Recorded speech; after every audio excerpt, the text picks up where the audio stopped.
Hey everybody, Tim here with today's episode of Star Trek Voyager, Season 6, Episode 2, Survival Instinct.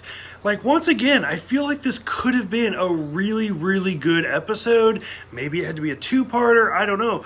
But it flies by so fast, and it's interesting and it's well done, but it just moves so quickly that by the time it's over, I'm like, what even just happened?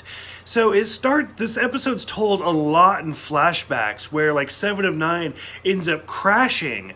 And so Voyager currently is in like dry dock. It's at a space station where they're bargaining and they're trading and they're doing all sorts of stuff. It's basically like Deep Space Nine. And so this one alien comes up and he's like, hey, I have these like pieces of your former Borg droid parts and stuff like that. And so Seven gets really interested. And through the flashbacks and stuff, we see that her collective crashed and like only her and 3 other Borg survived. So it was like 3 of 9, 4 of 9, 5 of 9, 7 of 9. And like they're just trying to make do. And so as soon as we get back to the space station and we see these 3 people that are like all in cloaks and stuff like that and clearly have like battle scars, like it does not take a rocket scientist to be like, oh, there's her 3 buddies right there. Look at that. And so it ends up, it's not even a twist. Like, I don't know if it was supposed to be a twist, but to me, it was not. And overall, throughout the course of the flashbacks and through some, like, storytelling, we realize that these 4 Borg droids were, like, stuck on a planet and had actually lost their collective and had actually started thinking and reverting back to their old ways. And so, slowly, they start to actually fear the Borg collective. And Seven ends up being the one that's like, no, we have to go back to the Borg, and she reassimilates them.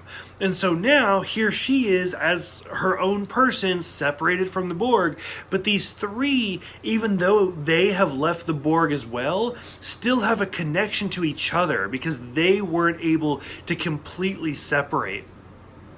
From there, it brings up all sorts of like ethical dilemmas.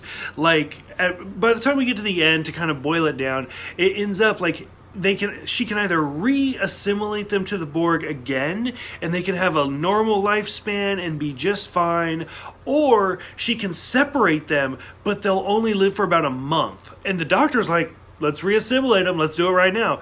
And she's like, you know what? No, a month as an individual is worth more than a lifetime as a Borg.